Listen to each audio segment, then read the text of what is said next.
안녕하세요. 저는 서울 마포구에 사는 50대 여자입니다. 저는 마포구 재래시장에서 작은 나물 가게를 운영하고 있어요. 새벽 4시에 일어나서 가락시장에 가 물건을 떼어오고 하루 종일 서서 나물을 다듬고 팔면서 살아가는 평범한 시장 아줌마죠. 하지만 저도 한때는 행복한 가정주부였답니다. 제 남편은 성실한 택시기사였어요. 비록 큰 돈을 벌진 못했지만 매일 밤 저와 아이들을 위해 열심히 일하는 착한 사람이었죠. 여보, 오늘은 늦게 들어왔네. 피곤하지 않아? 괜찮아. 당신 얼굴 보니까 힘이 불끈불끈 생기는데. 우리 상혁이랑 상우는? 방에서 숙제하고 있어. 당신 밥 먼저 먹어. 국 데워놨어. 그렇게 소박하지만 행복한 나날을 보내던 어느 날이었어요. 새벽 2시경이었을까요? 갑자기 전화벨이 울렸습니다. 여보세요? 최영숙 씨 댁입니까? 여기 서울대병원 응급실인데요. 그 순간 전 본능적으로 알았어요. 무슨 일이 생겼다는 걸. 무슨 일 때문에 그러세요? 남편분이 지금 교통사고를 당하셔서 지금 응급수술 중이십니다. 빨리 오셔야 할 것 같습니다. 저는 자고 있던 아이들을 깨워 이웃집에 맡기고 부랴부랴 병원으로 달려갔어요. 하지만 제가 병원에 도착했을 때 남편은 이미 숨을 거둔 후였습니다. 죄송합니다. 최선을 다했지만 피를 너무 많이 흘리셔서 저희로서도 방도가 없었습니다. 죄송합니다. 의사 선생님의 말씀이 귓가에 맴돌았지만 저는 아무것도 들리지 않았어요. 그저 차가워진 남편의 손을 잡고 울기만 했죠. 여보, 이렇게 가면 어떡해? 우리 아이들은 어떡하고? 그때 큰아들 상혁이가 10살, 둘째 상우가 9살이었어요. 하루아침에 아빠를 잃은 아이들과 함께 저는 막막한 현실 앞에 서게 됐죠. 장례를 치르고 나니 통장에는 300만 원이 전부였어요. 남편이 평생 모은 돈은 전세금이 전부였고 그마저도 곧 만기가 되면 이사를 가야 했죠. 저는 두 아들을 바라보며 결심했습니다. 무슨 일이 있어도 이 아이들만은 제대로 키워야 해. 그래야 우리 남편이 편안히 눈 감지. 그렇게 저는 시장에서 나물 장사를 시작했어요. 처음엔 정말 막막했죠. 새벽에 일어나는 것도, 무거운 나물 박스를 나르는 것도, 손님들과 흥정하는 것도 모든 게 서툴렀어요. 그래도 시간이 지나면서 장사 요령이 생겼고 무엇보다 두 아들이 저를 힘나게 해줬죠. 다행히 제 아들들은 아빠를 닮아 성실하고 착하게 자라줬어요. 상혁이는 공부를 잘해서 장학금을 받으며 대학을 다녔고 상우는 의지가 강해 경찰이 되겠다는 꿈을 이뤘죠. 그렇게 세월이 흘러 2022년 큰아들 상혁이가 32살이 되던 해였어요. 그날도 저는 여느 때처럼 시장에서 나물을 팔고 있었는데 갑자기 상혁이한테 전화가 왔어요. 엄마, 저 오늘 저녁에 집에 중요한 사람 데려갈게요. 중요한 사람? 누구? 만나보시면 알아요. 엄마가 좋아하실 거예요. 그날 저녁 상혁이가 데리고 온 사람은 정말 예쁜 아가씨였어요. 단정한 옷차림에 공손한 태도, 첫인상부터 마음에 들더라고요. 어머님 안녕하세요. 저는 김수진이라고 합니다. 상혁 씨 여자친구예요. 어머 어서 와요. 아우 예쁘기도 해라. 수진이는 병원에서 간호조무사로 일하고 교회 목사님 딸이라고 하더군요. 저희 아버지가 목사님이세요. 작은 교회지만 20년째 한 지역에서 목회하고 계시죠. 어머 목사님 따님이구나. 정말 반가워요. 우리 상혁이가 복을 받았네. 사실 저는 남편을 잃고 나서 신앙에 많이 의지했거든요. 그래서 며느리가 목사님 딸이라니 뭔가 안심이 됐어요. 그 후로 두 사람은 1년 정도 연애를 했고 드디어 결혼하기로 했습니다. 저는 평생 모은 돈을 털어 아들의 결혼을 준비했어요. 비록 호텔 결혼식은 못하지만 소박한 결혼식이라도 제대로 해주고 싶었거든요. 엄마, 돈 너무 많이 쓰지 마세요. 우리 간소하게 해도 돼요. 무슨 소리야. 엄마가 해줄 수 있는 게 이것밖에 없는데. 그리고 네가 엄마 첫째 아들이잖아. 얼마 후 드디어 결혼식 날이 되었어요. 수진이의 아버지, 그러니까 사돈 어른께서 목사님이었으니까 직접 주례를 해주셨죠. 사랑하는 성도 여러분, 오늘 이 두 젊은이가 하나님 앞에서 부부의 연을 맺습니다. 저는 식장 한켠에서 눈물을 훔쳤어요. 여보, 우리 상혁이가 장가가요. 당신이 보셨으면 얼마나 좋아했을까요? 지금 하늘에서 보고 있죠? 결혼식은 정말 아름다웠어요. 결혼식 후 아들 내외는 아들의 회사 일정 때문에 먼저 제주도로 3박 4일 신혼여행을 가기로 했어요. 나중에 휴가를 더 내서 하와이로 가기로 했다고 하면서 말이죠. 그렇게 아들 내외를 떠나보내고 집에서 쉬고 있는데 그날 밤 제주도로 떠난 아들이 문득 전화를 걸어오더군요. 그런데 어쩐지 아들의 목소리가 이상했어요. 저는 뭔지 모를 불길한 예감에 아들에게 무슨 일이 있냐고 물어봤죠. 상혁아, 왜 그래? 무슨 일 있어? 아니에요. 그냥 엄마 보고 싶어서요. 에이, 신혼여행까지 가서 무슨 엄마 타령이야. 얼른 수진이랑 재밌게 놀아. 네, 엄마. 사랑해요. 그게 제가 아들과 나눈 마지막 대화였습니다. 다음 날 저는 평소처럼 시장에서 장사를 하고 있었어요.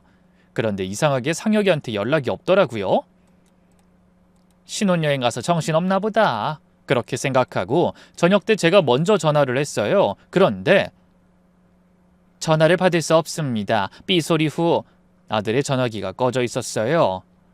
그래서 며느리한테도 전화를 해봤지만 마찬가지였죠. 이상하다. 둘 다 전화가 왜 꺼져 있지? 불안한 마음에 그날 밤은 한숨도 못 잤어요. 그리고 다음 날 아침 저는 제 세상이 무너지는 경험을 하게 되었답니다. 저는 새벽 4시에 일어나자마자 또 상혁이에게 전화를 걸었어요.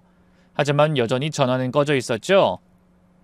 며느리 번호로도 걸어봤지만 마찬가지였어요. 대체 무슨 일이 있는 거야? 불안한 마음을 안고 시장에 갔지만 장사를 하는 내내 정신이 없었어요. 결국 저는 평소보다 일찍 가게 문을 닫고 집으로 돌아와 둘째 상우에게 전화를 했죠. 상우야, 형한테 연락돼? 아니요, 엄마. 저도 어제부터 계속 전화하는데 안 받아요. 형수님도 마찬가지고요. 이상하다. 신혼여행 가서 무슨 일 있는 건 아닐까? 엄마 너무 걱정하지 마세요. 제가 제주도 경찰서에 연락해 볼게요. 경찰관인 상우가 나서주니 그나마 마음이 좀 놓였어요. 하지만 1시간 뒤 상우에게서 온 전화는 더 큰 불안을 안겨줬죠. 엄마, 제주도 경찰서에선 아직 특별한 사고 접수가 없대요. 호텔에도 연락해봤는데 어제 체크아웃 했대요. 형수님이 짐 들고 나갔다고. 그럼 서울로 돌아온 거야? 그것도 이상한 게 공항에 확인해보니까 형님 이름으로 된 항공권 기록이 없대요. 그 순간 제 머릿속이 새하얘졌어요. 그때였어요. 제 핸드폰이 울렸는데 모르는 번호였죠. 여보세요? 어머님, 저 수진이에요. 며느리의 목소리를 듣는 순간 전 다리에 힘이 풀려 그 자리에 주저앉을 뻔했어요. 아유, 수진아. 너희들 지금 대체 어딨니? 상혁이는 왜 전화가 안 됐어? 어머님, 저 지금 서울이에요. 혼자 왔어요. 뭐? 혼자? 상혁이는 어디 있는데? 그게 직접 만나서 말씀드릴게요. 지금 친정에 있으니까 여기로 오세요. 그 말을 끝으로 전화는 뚝 끊겼고 저는 당장 사돈댁으로 달려갔죠. 마포구에서 은평구에 있는 수진이 친정까지 가는 길이 그렇게 멀게 느껴진 적은 없었어요. 택시 안에서 계속 상혁이에게 전화를 걸어봤지만 여전히 꺼져 있었죠. 드디어 도착한 수진이 친정. 초인종을 누르자 안사돈이 문을 열어줬어요. 그런데 그 표정이 꼭 뭔가를 숨기고 있는 것 같더군요. 어서 오세요. 들어오시죠. 거실에 들어가니 수진이가 소파에 앉아 있었어요. 그런데 놀랍게도 얼굴에 상처가 있더군요. 이마에는 반창고가 붙어 있고 입술도 좀 부어 있는 것 같았어요. 어머, 아가, 너 얼굴이 왜 이래? 무슨 일 있었니? 아니, 근데 우리 상혁이는 어딨어? 제가 다급하게 물으니 바깥 사돈이 나타났어요. 사돈어른 앉으세요. 할 얘기가 있습니다. 저는 불안한 마음으로 자리에 앉았어요. 이어서 수진이 입에서 기절초풍할 이야기가 나왔죠. 어머님, 저 상혁 씨랑 이혼하기로 했어요. 뭐라고? 저는 귀를 의심했어요. 결혼한 지 3일 만에 이혼이라니 이게 무슨 말도 안 되는 소린가요? 얘, 너 지금 무슨 소리 하는 거니? 신혼여행 가서 무슨 일 있었어? 아니 상혁이는 지금 어디 있는데? 그러자 수진이가 눈물을 흘리기 시작했어요. 상혁씨가 절 때렸어요. 신혼여행 첫날부터 술 마시고 저한테 폭력을 행사했다고요. 뭐라고? 우리 상혁이가? 아이 그럴 리가 없어. 우리 상혁이는 절대 그런 아이 아니야. 그러자 바깥사돈이 역정을 내며 이렇게 말했어요. 그럴 리가 없다고요? 그럼 우리 딸이 거짓말을 한다는 겁니까? 이 상처를 보세요. 이게 다 당신 아들이 한 짓이에요. 안사돈 역시 바깥사돈을 거들고 나섰죠. 정말 어이가 없네요. 대체 아들 교육을 어떻게 시켰길래 신혼여행 가서 아내를 때려요? 시장에서 나물이나 파는 집안이라더니 집안 교육이 정말 형편없군요. 그 말을 듣는데 정말 제 가슴에 비수가 꽂히는 것 같았어요. 제가 시장에서 나물 판다고 무시당하는 건 그렇다 쳐도 우리 착한 상혁이가 폭력을 썼다니 그건 절대 있을 수 없는 일이었어요. 아가, 정말로 상혁이가 널 때렸니? 무슨 일이 있었는지 자세히 말해봐. 며느리가 흐느끼며 말했어요. 제주도에 도착해서 호텔에 짐을 풀고 있는데 상혁씨가 갑자기 제 핸드폰을 뺏어서 보더니 제가 병원 동료들이랑 주고받은 메시지를 보고 화를 냈어요. 무슨 메시지? 그냥 평범한 안부 메시지였어요. 근데 상혁씨는 제가 남자 동료들과 연락한다고 의심하면서 그때부터 절 때리기 시작했어요. 저는 믿을 수가 없었어요. 상혁이는 절대로 그런 아이가 아니거든요. 그래서 그 다음엔 저는 정말 참을 수가 없어서 다음날 새벽에 혼자 서울로 왔어요. 상혁씨는 저보다 먼저 서울로 간 것 같고요. 그럼 상혁이는 지금 어디 있는 거야? 모르겠어요. 제가 나올 땐 제주도 호텔에 있었는데 지금은 연락이 안 돼요. 뭔가 이상했어요. 수진이 말에는 앞뒤가 맞지 않는 부분이 많았죠. 하지만 수진이 부모님은 이미 저를 적으로 보고 있었어요. 이혼 서류는 저희가 준비하겠습니다. 위자료도 당연히 받아야겠고요. 저희 딸이 입은 정신적 피해를 생각하면 최소 5천만 원은 받아야겠네요. 저는 더 이상 그 집에 있을 수가 없었어요. 일단 상혁이부터 찾아야 했으니까요. 일단 상혁이 찾고 나서 이야기합시다. 제 아들 말도 들어봐야 하지 않겠어요? 그렇게 사돈댁을 나온 저는 곧바로 상호에게 전화했어요. 상호야, 큰일 났다. 형수가 형이랑 이혼한다고 해. 형이 형수를 때렸다면서. 뭐라고요? 형이 형수를 때렸다고요? 말도 안 돼요. 형이 그럴 사람이 아닌데. 그러니까 말이야. 일단 형부터 찾아야겠어. 경찰에 실종 신고할 수 있니? 상우가 한숨을 쉬었어요. 엄마, 그 실종 신고는 성인의 경우 특별한 사유가 없으면 보통 잘 받아주지 않아요. 특히 부부싸움 후에 연락이 안 된다고 하면 더 그렇고요. 그럼 어떡해? 제가 직접 제주도 경찰서에 협조 요청해볼게요. 그리고 형 친구들한테도 연락해보고요. 그날부터 저와 상우는 상혁이를 찾기 위해 동분서주했어요. 제주도 경찰서, 병원, 숙박업소 등 전화할 수 있는 곳은 다 전화했죠.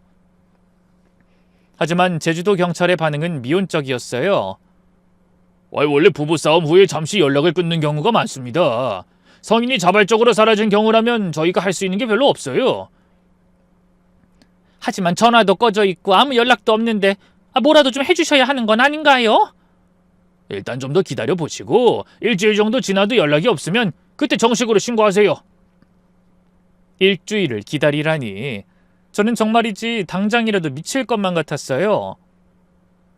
급한 대로 상혁이 친구들에게도 다 연락해봤지만 아무도 상혁이 소식을 모른다고 했어요.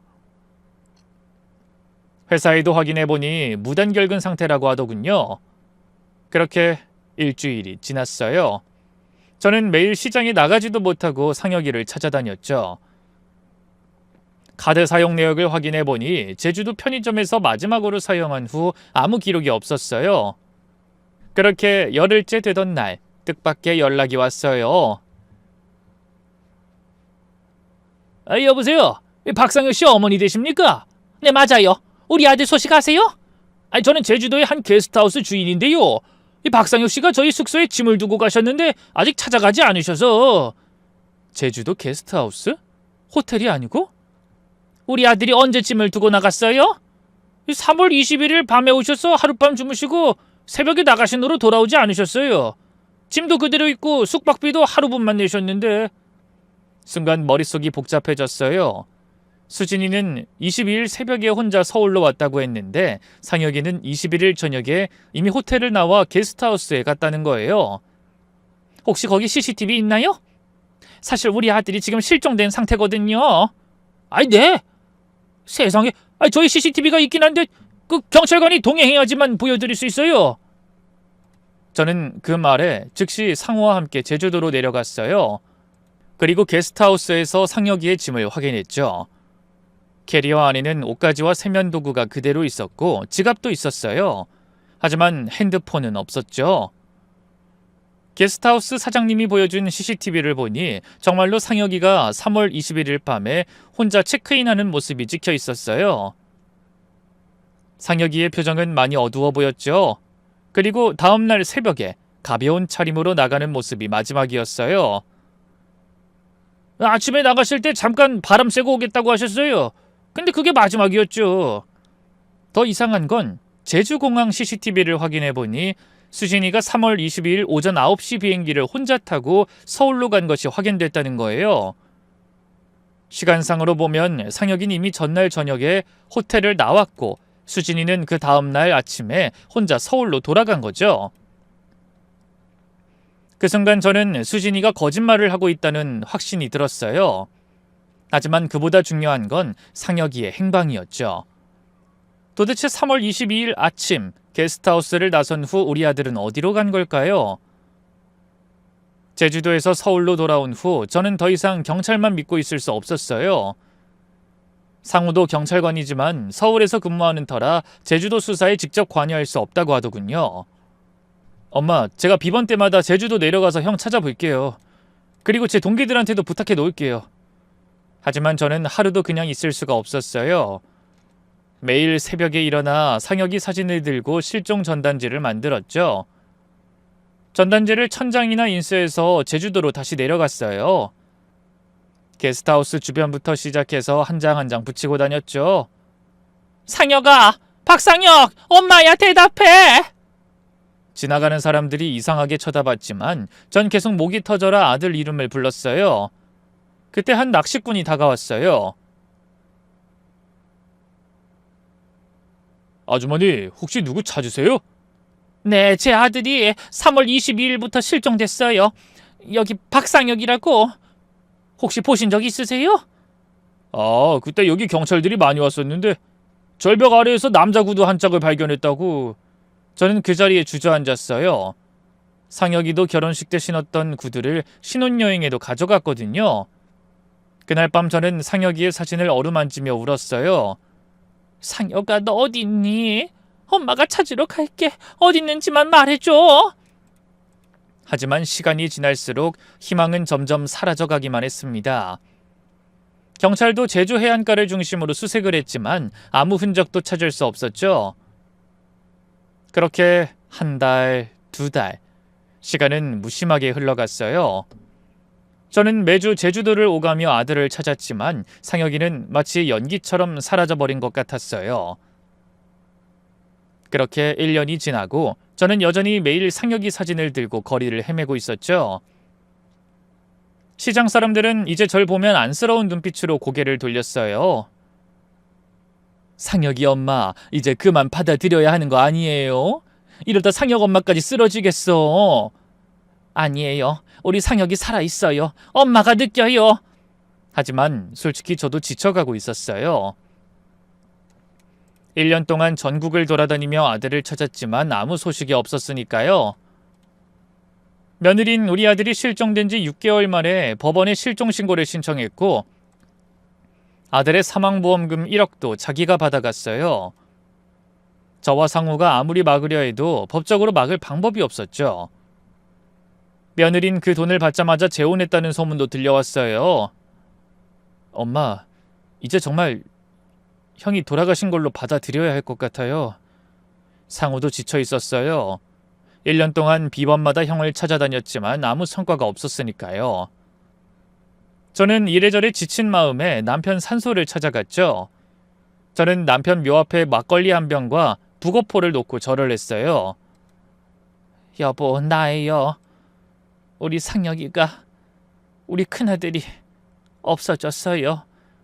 1년이나 됐는데 아직도 못 찾았어요. 그때부터 참았던 눈물이 폭포수처럼 쏟아졌어요. 여보, 어떡해? 당신이 그렇게 아끼던 우리 상혁이가 내가 못난 엄마라서 지켜주지 못했어요. 미안해. 정말 미안해. 봄바람이 불어와 묘지 주변의 나뭇잎들이 바스락거렸어요. 마치 남편이 제 머리를 쓰다듬어 주는 것 같았죠. 상혁이가 결혼한다고 했을 때 당신이 있었으면 며느리 된데미도 제대로 봐줬을 텐데 내가 너무 순진했나 봐요. 목사 딸이라고 하니까 그냥 좋은 애인 줄만 알았어요. 여보, 거기서 우리 상혁이 못 봤어요? 우리 상혁이가 당신 곁에 간 건 아니겠죠? 아니죠? 아직 살아있는 건 맞죠? 여보, 제발 우리 상혁이 좀 찾게 해주세요. 살아있다면 어디 있는지, 죽었다면 시신이라도 찾을 수 있게. 이들은 너무 억울해서 못 살겠어요. 저는 묘비를 부여잡고 통곡했어요. 설마 당신이 우리 상혁이 데려간 거예요? 그럼 나도 데려가요. 상혁이 없인 못 살겠어요. 19년 동안 당신 없이도 상혁이랑 상우 때문에 버텼는데 이젠 정말 못하겠어요. 그렇게 한참을 울다가 저는 마지못해 집으로 돌아왔습니다. 그런데 그날 밤 저는 이상한 꿈을 꾸게 됐어요. 글쎄 꿈속에 젊은 시절 그대로의 남편이 나타난 게 아니겠어요. 남편은 양복을 말끔하게 차려입은 채 활짝 웃고 있었죠. 남편은 제 머리를 쓰다듬으며 말했어요. 여보, 그동안 많이 힘들었지?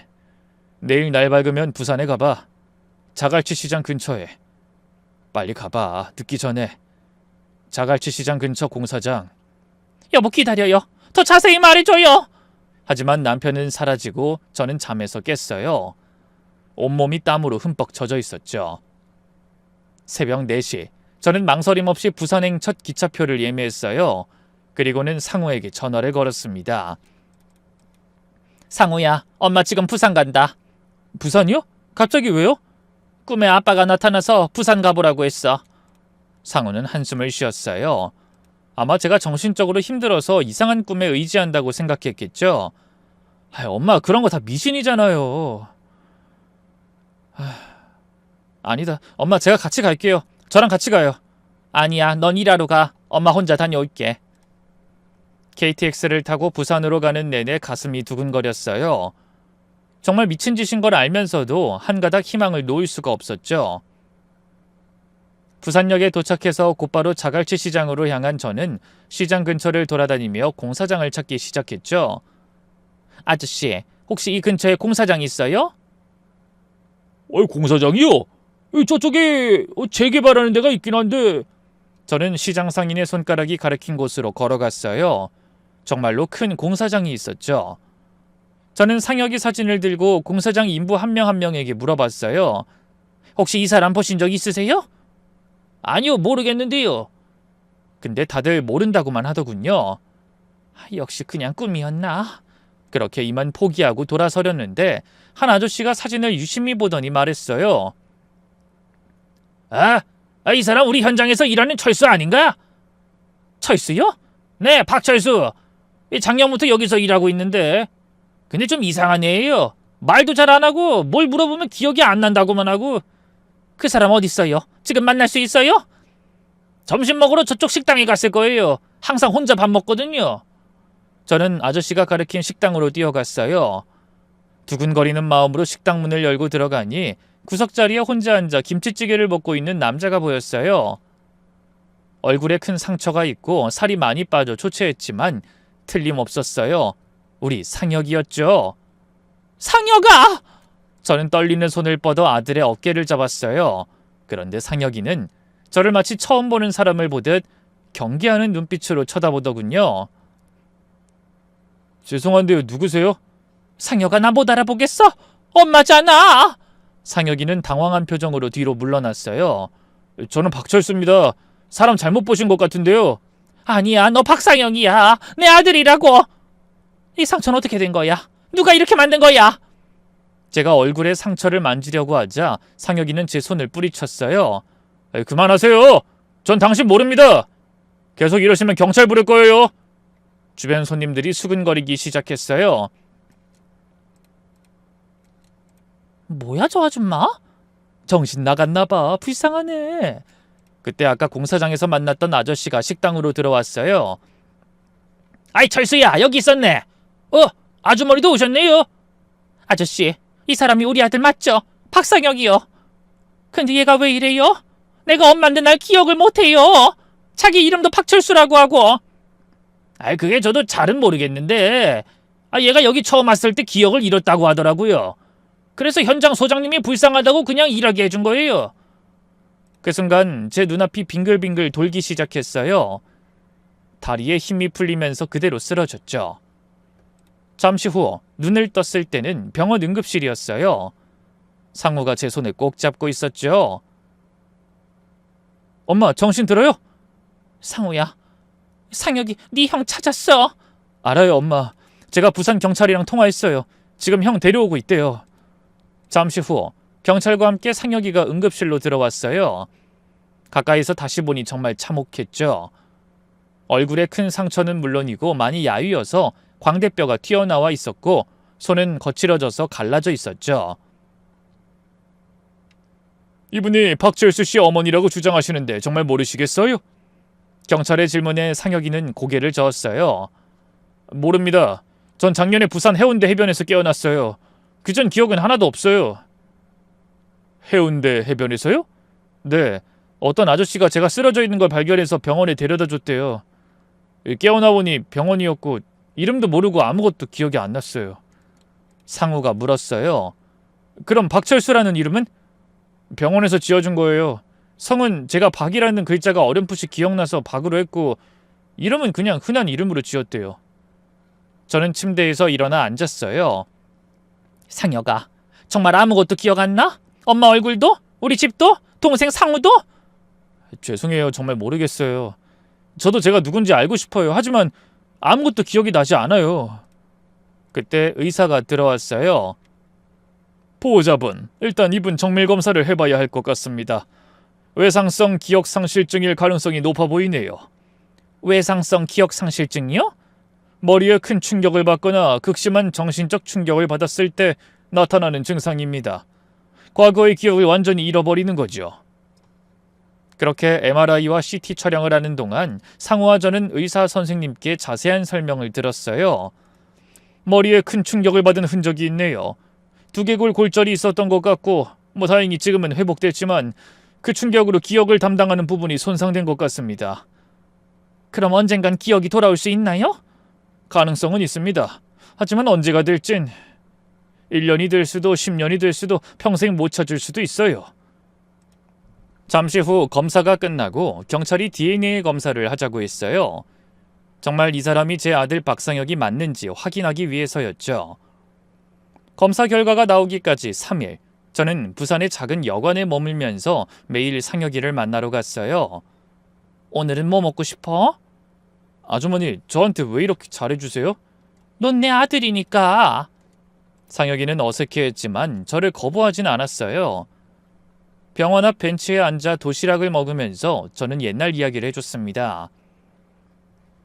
아빠가 일찍 돌아가셔서 엄마가 너랑 상우를 혼자 키웠어. 물론 많이 힘들었지만 엄마는 너희가 있어서 버틸 수 있었어. 그러니까 만약 네가 평생 기억이 돌아오지 않는다고 해도 엄마는 괜찮아. 죄송해요. 저도 정말 기억하고 싶은데. 천천히 해. 엄마가 기다릴게. 그렇게 피말리는 3일이 지나고 드디어 DNA 검사 결과가 나왔어요. 99.9% 일치합니다. 이분은 박상혁 씨가 맞습니다. 그 순간 저는 그 자리에서 울음을 터뜨렸어요. 그것 봐, 내가 맞다고 했잖아. 우리 아들 맞다고. 경찰은 우선 서울로 가서 더 자세히 실종 당시의 상황을 조사해보자고 하더군요. 일단 서울로 모시고 가서 실종 경위를 조사해야 할 것 같습니다. 그리고 부인 김수진 씨와의 문제도. 그런데 그때 상혁이가 처음으로 반응을 보였습니다. 수진? 그 이름 어디서 들어본 것 같은데. 저는 상혁이의 손을 꼭 잡았어요. 수진이가 네 아내야. 기억나? 상혁이는 머리를 쥐어짜며 기억하려고 애썼지만 결국 고개를 저었어요. 그리고는 혼잣말처럼 이렇게 중얼거렸죠. 모르겠어요. 머리가 아파요. 근데 왜 무서운 느낌이 들지? 그 말에 저는 이상하다는 생각이 들었지만 그냥 상혁이가 기억을 잃고 이래저래 혼란스러워서 그렇겠거니 생각하고 넘겼었죠. 지금 생각해보면 그때 바로 더 자세히 캐물어봤어야 하는 건데. 당시 저는 우선 아들을 집으로 데려가 편안하게 지내게 해주는 데만 정신이 팔려 있었던 것 같습니다. 상혁이는 낮에는 그럭저럭 지냈지만 밤만 되면 악몽에 시달렸거든요. 안 돼! 하지마! 아! 새벽 2시에 상혁이 방에서 비명소리가 들려 뛰어갔어요. 상혁이는 식은땀을 흘리며 이불을 움켜쥐고 있었죠. 상혁아, 괜찮아. 꿈이야. 엄마 여기 있어. 또 그 꿈을 꿨어요. 교통사고 당하는 꿈. 또? 뭐 기억나는 거 없어? 모르겠어요. 그렇게 일주일쯤 지났을까요? 모처럼 상혁이 새 옷을 사줄 겸 같이 밖에 나갔는데 마침 젊은 여자 한 명이 걸어가면서 통화를 하고 있더라고요. 아, 오빠, 나 지금 망원역 도착했어. 라면서 말이죠. 그런데 갑자기 상혁이가 머리를 잡더니 그 자리에 주저앉아 버리더군요. 상혁이는 고통스러운 표정으로 무언가를 떠올리려 애쓰고 있었죠. 전화 소리, 수진이가 전화하는 소리가 들렸어요. 드디어 기억의 조각이 돌아오기 시작한 거예요. 상혁아, 잘 기억해봐. 수진이가 뭐라고 했는데? 오빠라고 불렀어요. 오빠 다 잘 되고 있어.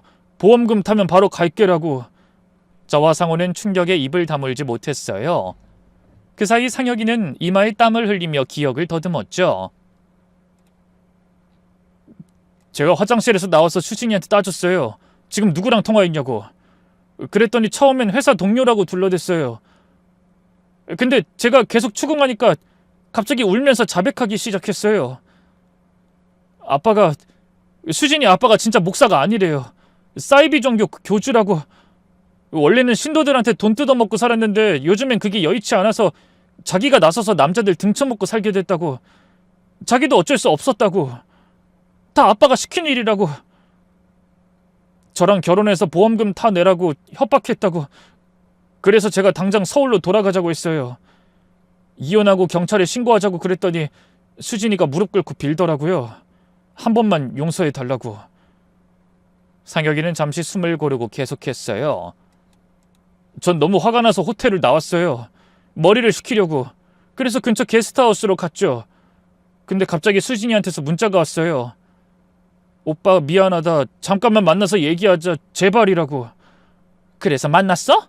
네. 해안도로 근처 카페에서 만나기로 했어요. 그래서 그쪽으로 가려고 하는데 갑자기 상혁이가 몸을 부르르 떨었어요. 갑자기 차가 달려들었고 그 뒤로 기억이 나지 않아요. 이제 모든 게 명확해졌어요. 이건 단순한 부부싸움이 아니라 계획된 살인미수였던 거예요. 며느리와 바깥사돈이 짜고 상혁이를 죽이려 한 거였죠. 1억이라는 보험금을 위해서 말입니다. 상우가 주먹을 불끈 쥐었어요. 이건 명백한 살인미수예요. 당장 형수, 아니 그 미친 여자 체포해야 된다고요. 드디어 복수의 시간이 다가오고 있었어요. 우리 상혁이를 그렇게 만든 놈들에게 상우는 즉시 행동에 나섰죠. 형이 사고를 당했다는 제주도 해안도로 일대의 CCTV를 확보하기 위해 제주경찰서에 공식 협조를 요청했죠. 형이 기억을 되찾았습니다. 2023년 3월 22일 오전 제주도 해안도로에서 교통사고를 당했다고 진술했어요. 당시 CCTV 영상이 필요합니다. 다행히 제주경찰도 적극적으로 협조해줬어요. 하지만 1년이 넘은 사건이라 CCTV 영상이 남아있을지가 관건이었죠. 이틀 후 상우에게서 연락이 왔어요. 엄마, 찾았어요. 해안도로 300m 지점에 있는 CCTV에 다 찍혀 있었어요. 저는 상혁이와 함께 급히 경찰서로 갔어요. 모니터에서 2023년 3월 22일 오전 7시 45분경에 영상이 재생되기 시작했죠. 화면 속에서 상혁이는 도로를 따라 걷고 있었어요. 그때 갑자기 하얀색 SUV가 정신 나간 스피드로 상혁이에게 달려들었습니다. 야! 그 장면이 너무 끔찍해서 저도 모르게 비명을 질렀어요. 차는 상혁이를 정면으로 들이받았고 상혁이는 공중으로 붕 떠올랐다가 도로로 곤두박질 쳤죠. 잠깐 영상 정지시켜주세요. 상우가 말했어요. 화면을 확대하자 놀랍게도 운전석에서 내려 절벽 아래를 확인하는 사람의 얼굴이 선명하게 보였어요. 그게 누구였게요? 네, 예상대로 제 며느리이자 상혁이의 아내였던 수진이었습니다. 이년이 우리 상혁이를 죽이련! 저는 분노로 몸을 떨었어요. 더 충격적인 건 그 다음이었죠. 며느리는 쓰러진 상혁이를 잠시 확인하더니 아무 일도 없었다는 듯 차를 타고 유유히 사라졌어요. 이 미친 여자, 119도 안 불렀어요. 그냥 형을 버리고 간 거예요. 상호의 목소리에도 분노가 묻어났어요. 그런데 영상을 더 돌려보니 30분쯤 후에 또 다른 차가 나타났어요. 검은색 SUV에서 늙은 남자가 내렸죠. 저 인간 사돈어른 아니에요? 상우가 화면을 더 확대했어요. 맞았어요. 그 얼굴은 바깥사돈이 분명했죠. 이 정신나간 남자는 상혁이가 아직 살아있는 걸 확인하고 다른 곳으로 옮긴 것 같았어요. 부산 해변에서 발견됐다는 상혁이의 증언과도 맞아떨어졌죠. 즉시 구속영장 신청하겠습니다. 상우의 신속한 대응으로 그날 저녁 며느리는 서울의 한 카페에서 체포됐어요. 그리고 바깥사돈도 새벽녘에 그 SIB 교회에서 체포됐죠. 경찰서 조사실에서 며느리와 마주했을 때 저는 그년의 목을 조르고 싶은 충동을 간신히 참았어요. 너 이 나쁜 년! 왜 그랬어? 우리 상혁이가 너한테 뭘 잘못했다고! 며느린 고개를 푹 숙이고 있다 작은 목소리로 말했어요. 죄송합니다. 죄송하다고? 그 말로 끝이야? 그때 조사를 담당한 형사님이 충격적인 사실을 알려줬어요. 김수진 씨의 과거를 조사해봤는데요. 2019년에도 비슷한 사건이 있었습니다. 비슷한 사건이요? 당시 사귄 남자친구가 갑작스럽게 교통사고로 사망했는데 김수진 씨가 보험금 수익자였어요. 1억 5천만 원을 받았더군요. 저는 경악했어요. 이녀는 심지어 상습범이었던 거예요. 그때는 증거 불충분으로 사건이 허무하게 종결된 것 같지만 이번엔 다릅니다.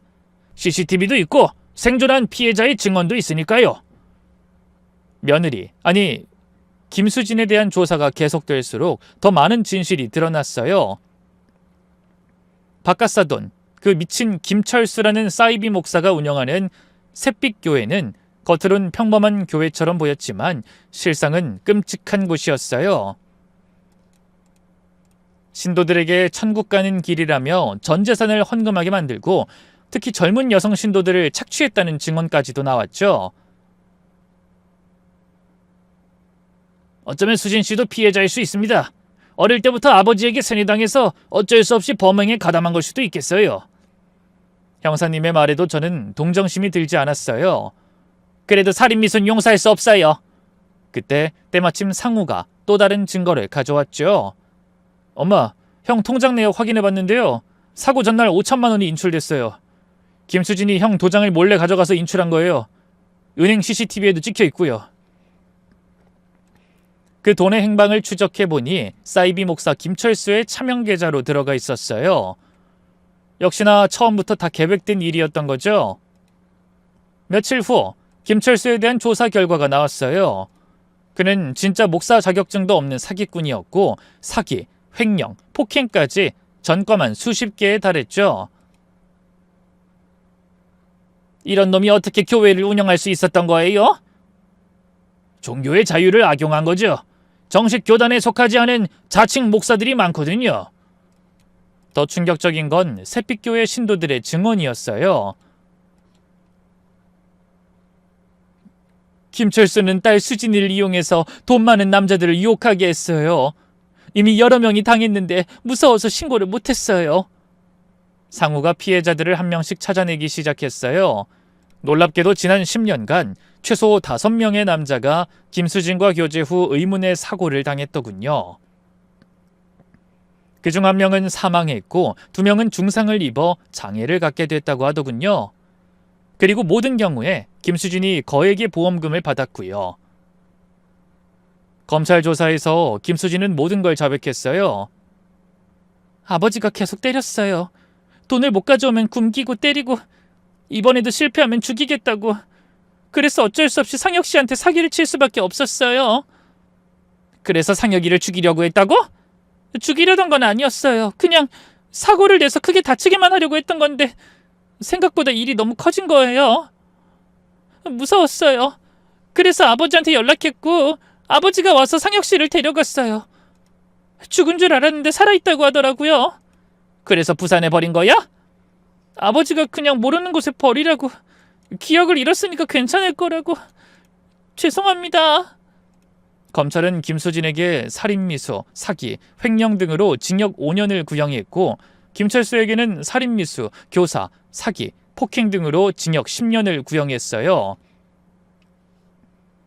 피고인들은 지난 몇 년 동안 조직적으로 보험 사기를 저질렀습니다. 피고인 김철수는 딸인 김수진을 이용해 남자들을 유혹하고 결혼 직후 고에게 생명보험에 가입시킨 뒤 사고를 위장해 살해하거나 중상을 입혔습니다. 검사가 증거 자료를 제시했어요. 스크린에는 피해자들의 사진이 하나씩 나타났죠. 강민수 씨 추락사로 위장, 보험금 1억 5천만 원. 박정민 씨 교통사고로 중상, 이로 인해 김수진 씨 부녀는 보험금 1억 원을 수령했죠. 특히 2023년 박상혁 씨의 경우 치밀하게 계획된 살인미수였습니다. 여기 CCTV 영상을 보시죠. 법정 스크린에 그날의 끔찍한 영상이 재생됐어요. 김수진은 고개를 숙이고 흐느꼈어요. 하지만 김철수는 여전히 표정 변화 하나 없이 뻔뻔한 얼굴이었죠. 이어서 증인 신문이 시작됐어요. 증인은 바로 제 아들 상혁이었죠. 증인은 사고 당시의 일을 기억하십니까? 네, 이젠 모두 기억합니다. 해안도로를 걷고 있었는데 갑자기 뒤에서 차 소리가 들렸어요. 돌아보니 하얀 SUV가 저를 향해 돌진하고 있었죠. 그 후는요? 1년 동안 전 제가 누군지도 모르고 살았습니다. 가족도 이름도 모든 걸 잃어버렸어요. 법정이 숙연해졌어요. 검사가 물었습니다. 증인은 피고인들에게 바라는 게 있습니까? 제대로 된 처벌을 받았으면 좋겠습니다. 저뿐만 아니라 다른 피해자들을 위해서라도 다시는 이런 일이 일어나지 않도록. 이제 검사의 마지막 변론이 시작됐습니다. 피고인 김철수는 사이비 종교를 이용해 신도들을 착취했고 피고인 김수진은 비록 피해자적 측면이 있으나 여러 생명을 앗아간 중대 범죄를 저질렀습니다. 검사가 힘주어 말했어요. 검찰은 김철수에게 징역 10년을, 김수진에게 징역 5년을 구형합니다. 방청석에서 박수가 터져 나왔어요. 변호인의 최종 변론도 있었지만 이미 대세는 기울어져 있었죠. 그 후로 일주일 뒤 선고 공판이 열렸습니다. 피고인 김철수는 인간으로서 해서는 안 될 극악무도한 범죄를 저질렀다. 종교를 빙자해 약자를 착취하고 인명을 파리 목숨처럼 여겼다. 이에 징역 10년을 선고한다. 김철수의 얼굴이 처음으로 당황한 빛을 보였어요. 피고인 김수진은 피해자면서 동시에 가해자다. 하지만 여러 정상을 잠적하여 징역 5년을 선고한다. 수진은 고개를 떨구었고 그렇게 재판은 완벽하게 정의구현을 하며 끝이 났습니다. 그런데 김철수는 뭐가 그렇게 억울한지 법정을 나가면서도 계속 악을 쓰더군요. 이게 끝이 아니야! 항소할 거야! 다 거짓말이라고! 하지만 아무도 그의 말을 듣지 않았어요. 재판이 끝나고 한 달 후 민사소송 결과도 나왔어요. 피고는 박상혁에게 위자료 5억 원을 지급하라. 물론 김철수 일당이 가진 재산은 이미 다 압류된 상태였지만 그래도 속이 시원했어요. 더 놀라운 건 다른 피해자 가족들도 줄줄이 소송을 시작했다는 거였죠. 샛빛교의 재산, 김철수의 숨겨둔 재산들이 모두 피해자들에게 돌아갔어요. 그런데 저는 이 모든 결말이 참 시원하면서도 허무하더라고요. 어쨌든 저희 가족이 잃어버린 1년이란 시간을 돌려받을 순 없으니까요. 그런데 그때 상혁이가 제 어깨를 감싸며 이렇게 말하더군요. 엄마, 그래도 전 돌아왔잖아요. 이제 새로 시작하면 돼요. 맞아요. 중요한 건 상혁이가 돌아왔다는 거였죠. 집으로 돌아가는 길 상혁이가 말했어요. 엄마, 저 다시 회사 다니기로 했어요. 정말? 회사에서 다시 받아준대? 네, 사장님이 기다리고 있었대요. 제 자리도 그대로 있고요. 그리고 엄마, 저 이제 기억이 완전히 돌아왔어요. 정말? 네. 엄마가 해준 된장찌개 맛도 아빠 얼굴도 다 기억나요. 상혁이 눈에도 눈물이 맺혔어요. 지금까지 저 힘들게 키워주셔서, 포기하지 않고 찾아주셔서 정말 감사해요, 엄마. 저는 더 이상 말을 할 수 없었어요. 그저 아들을 꼭 안았죠. 그날 밤, 저는 남편 사진 앞에 막걸리를 한 잔 따라 놓고 말했어요. 여보, 우리 상혁이 찾았어요. 당신이 알려준 대로 부산에서. 이제 다 끝났어요. 고마워요. 창밖에서 별이 반짝였어요. 남편이 웃고 있는 것 같았죠. 이제 정말로 우리 가족의 악몽은 끝나고 새로운 시작이 기다리고 있었어요.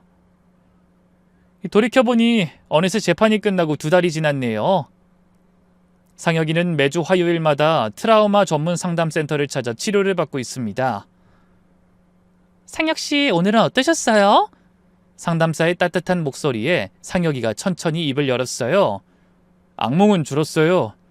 하지만 가끔 제주도에서 있었던 끔찍한 기억이 떠올라요. 특히 밤에 혼자 있을 때 더 그런 것 같고요. 그럴 땐 어떻게 하시죠? 엄마한테 전화하곤 해요. 엄마 목소리만 들어도 안심이 되거든요.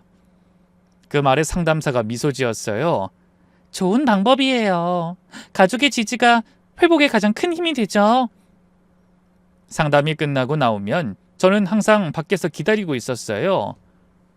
엄마 기다리셨어요? 집에 가 계시지 힘든데. 아니야, 방금 왔어. 배고프지? 뭐 먹고 싶은 거 있어? 엄마가 끓인 된장찌개요. 집에서 먹어요. 이런 일상의 대화가 얼마나 소중한지 예전엔 몰랐어요. 상혁이가 다시 출근을 시작한 건 재판 후 1달이 지나서였어요. 엄마, 저 내일부터 출근해요. 벌써? 아니, 더 쉬어도 되는데. 아니에요. 일하면서 정상적인 생활로 돌아가고 싶어요. 첫 출근 날 아침, 상혁이는 양복을 차려입었어요. 1년 만에 보는 우리 아들의 멋진 모습이었죠. 우리 아들 정말 멋있네. 엄마가 다려준 셔츠 입은 덕분이죠? 들어보니까 회사에서도 상혁이를 따뜻하게 맞아줬다고 하더라고요. 사장님은 특별히 업무 분담을 줄여주고 동료들도 배려해줬다고 하더군요. 아이, 상혁아, 무리하지 마. 천천히 적응해. 감사합니다, 과장님. 하지만 진짜 상혁이의 재활은 제가 일하는 시장에서 시작됐어요. 어느 토요일 아침, 문득 상혁이가 저와 함께 시장에 나가겠다고 하더군요. 엄마, 저도 시장 갈래요. 시장? 거기 사람 많은데. 너 아직 사람 많은 곳 가면 호흡 곤란 오고 무서워하잖아. 괜찮아요. 엄마 일 도와드리고 싶어요. 다음 날 상혁이는 정말로 새벽 5시에 일어나 저와 함께 시장으로 갔어요. 아이고, 영숙씨, 아들이 돌아왔구먼. 정말 다행이야. 얼마나 기도했는지. 시장 상인들이 모두 반겨줬어요. 상혁이는 쑥스러워하면서도 상인들에게 정성껏 인사를 했죠. 저 없는 동안 저희 엄마 잘 돌봐주셨다면서요? 정말 감사합니다. 아니야, 뭘. 됐고, 이거 파나 2단 가져가. 아들 돌아온 기념이야. 모두가 이것저것 더 얹어주려고 했어요. 상혁이는 싱글벙글 웃으며 무거운 짐을 들고 저를 도와줬죠. 엄마, 그동안 이렇게 무거운 걸 혼자 들고 다니셨어요? 익숙해지면 괜찮아. 앞으로는 제가 들게요. 나무를 다듬는 동안 상혁이가 조용히 말했어요. 엄마, 사실 부산에서 매일 엄마 생각했어요. 우리 엄마는 어떤 분일까? 나를 찾고 계실까? 그런 생각이요. 미안해. 엄마가 더 빨리 찾았어야 했는데. 아니에요. 저 엄마 덕분에 살아있을 수 있었어요. 엄마가 날 찾고 있을 거야 라는 생각이 버티게 했거든요. 그 순간 저는 문득 남편 생각이 났어요. 상혁이를 찾는 동안 수없이 남편 무덤을 찾아가 울며 기도했던 날들이 떠올랐죠. 상혁아, 아빠 산소에 가볼까? 그날 오후 저희는 남편이 잠든 선산을 찾았습니다. 산길을 오르는 내내 상혁이는 말이 없었어요. 무덤 앞에 도착하자 상혁이가 갑자기 무릎을 꿇었어요. 아빠, 목소리가 떨렸죠. 1년 만에 찾은 아버지 산소 앞에서 상혁이는 마치 어린아이처럼 흐느꼈습니다. 아빠, 저 돌아왔어요. 정말 늦어서 죄송해요. 바람이 살랑 불었어요. 산 아래 억새풀이 일제히 흔들렸죠. 마치 남편이 괜찮다 아들아 하고 대답하는 것 같았어요. 저는 아들의 떨리는 어깨를 감싸 안았습니다. 아빠는 하늘에서도 널 지켜주고 있었을 거야. 엄마에게 힘을 주고 포기하지 않게 해준 게 다 아빠였어. 저는 차가운 비석을 쓰다듬었어요. 여보, 고마워요. 우리 아들 지켜줘서. 이렇게 다시 만나게 해줘서. 당신이 하늘에서 인도해 준 거죠? 해가 서산으로 기울고 있었어요. 노을빛이 무덤을 황금빛으로 물들였죠. 여보, 우리 잘 살게요. 당신이 그토록 아끼던 우리 가족, 이젠 더 단단해졌어요. 산을 내려오는 길, 상혁이가 제 손을 꼭 잡았어요. 거칠어진 아들의 손이 따뜻했습니다. 엄마, 앞으로는 제가 엄마를 지켜드릴게요. 아니야, 우리가 서로를 지켜주는 거지. 맞아요. 엄마가 절 포기하지 않았던 것처럼 저도 엄마 절대 혼자 두지 않을 거예요. 집으로 돌아오니 어둠이 내려앉고 있었어요. 현관문을 열자 따뜻한 불빛이 우리를 맞았죠. 평범한 저녁 식사, 마주 앉아 먹는 소박한 밥상, 이것이 기적이 아니면 무엇일까요? 상혁아, 우리 아들 사랑한다. 저도 사랑해요, 엄마. 그리고 감사해요. 절 끝까지 포기하지 않아 주셔서. 제 이야기를 듣고 계신 여러분, 지금 옆에 있는 가족이 제일 소중하다는 것 잊지 마시고 오늘 하루 가족과 온전히 함께하는 행복한 하루를 보내시길 바라며 이만 저는 물러가도록 하겠습니다. 긴 이야기 들어주신 여러분 감사합니다.